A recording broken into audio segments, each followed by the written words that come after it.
Ladies and gentlemen, my name is Nathan. This is my private channel. I started it just after the elections. Kind of used it to talk about some election concerns then. But now what we're going to do is I think I'm going to start just kind of having some conversations with you guys. I think that's important. And I started this channel originally to talk a little bit about political things. And, here we are. I think it's about time we have those conversations. So, a little bit about me. I was a 25 Bravo computer tech specialist in the Army Reserves. Got my degree, cybersecurity information systems. I went to the National Guard, signal officer stuff, radios. It's been about 6 years now, I think. It's how long I've generally been in. And what's important is some of the things we're going to talk about going forward. You're going to have these little walk and talks or whatever. I think what's important is a lot of my conversations are probably going to revolve around the military, going to revolve around military-based things or, military ways of thinking.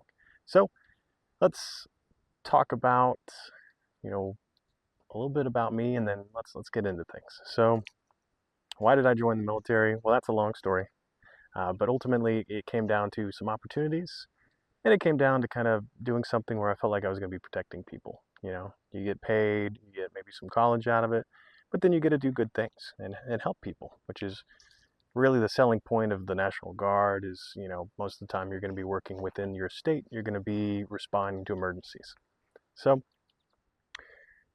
we'll talk about what happened recently. So as of July 7th this year, there was some natural disasters.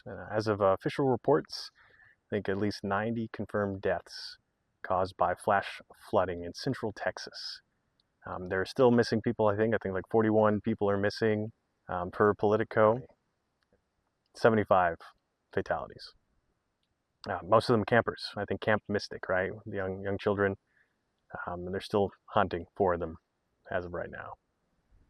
And the reason why I bring this up, obviously it's in the news, it's a big thing, it's a tragedy, but it reminds me of when I went on state active duty to respond to flash flooding and damage. When I put on my uniform to go and try and help people who were impacted. And I'm sad to say 43 people did die back in July of 22. But what was interesting was seeing how people were living in some of these places where they were heavily impacted. And that was a little eye-opening for me. But what was important is the National Guard went there to help people. We went there to help recover. We went there to pull people out of places where they got stuck from the flooding. We also went to provide aid, to provide water, food, shelter. And we did. I think I moved over like 60,000 cases of water or something by the last count. Now I'll have little photos. But what was important was when I went and I did that, I put on my uniform to help people. And what's interesting now is when we're talking about the flooding in central Texas, when we're talking about the people who've lost their lives, what strikes me is people talk about the causes. They talk about the reporting and the warning and mitigating risk. And I think that's important as we talk about military stuff, as we kind of go forward and have more of these. Mitigating risk is everything. As a leader, as a person who makes the plans and makes decisions, your job is to mitigate risk. Your job is to identify any potential issues that could come up and to reduce the damage they could cause. And I think what's important here is as we dive a little deeper into what's happening in Texas, if we talk kind of about was there risk and was it being mitigated? And so what's important here is I'm going to bring up a little bit of facts for you. So if you're familiar with the National Oceanic and Atmospheric Administration, they monitor and predict weather. They work with the National Weather Service, which reports and puts out alerts. And I think what's really striking about this is as we talked about all those people who lost their lives due to flash flooding in Texas, well, as of June of this year, 2025, I think around 880 employees of the National Oceanic and the Atmospheric Administration of NOAA, if you will, those employees were terminated, 880 of those. And then those were just who were fired. Let's talk about who did buyouts and resigned. I think over 1,000 additional employees. So we're looking at 1.8 thousand workers whose jobs were to monitor weather, to prepare and work with the alerting systems to bring attention to potential loss of life. Those jobs are gone. And as we talked about when it comes to mitigating risk and being proactive, this isn't just the only example of something like this happening where workers were fired or workers were forced to quit. And then people lost their lives potentially because of it. Another example, I'm sure you guys remember when at the start of the current administration, 400 recently hired staff of the Federal Aviation Administration were fired. And then, the Federal Aviation Administration, they help run our airports. They help air traffic controllers do their jobs.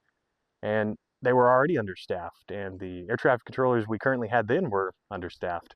And what's interesting, and I think you remember it just as much as I do, the Black Hawk collision with an airliner in Washington, D.C. back in January. And 67 people, including the Black Hawk pilots and crew, they died. Another 67 people died.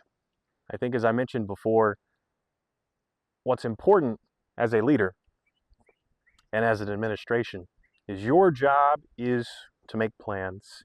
Your job is to take care of people. And we're starting to see that certain cuts to people's jobs, certain firings are costing people their lives. And I don't think it's going to get better. I think it's going to get worse. And that is the problem. And I think we're starting to see some questions arise where if you're cutting costs and cutting corners, you're costing people's lives. A leader should care about their people. They should take responsibility for their actions. They should take accountability of the loss of life that comes from those actions. And so I guess my question to you as we kind of close this one out, and I appreciate you guys, and as I said, I'll have more of these and we'll have some more conversations, but what's really important to me is, so if you're not going to lead, you're not going to take care of people, what are you doing the job for, right? What is the point? Why are you there? Why have you opted to be in a position to lead people, right? And so I guess the question is, if they don't care about us, if they don't care about preventing loss of life, if they don't care about taking care of Americans, then what are they focused on? You tell me. So thank you guys so much. As I said, Nathan, DireTalks. I guess we'll do more of these. So you guys take care.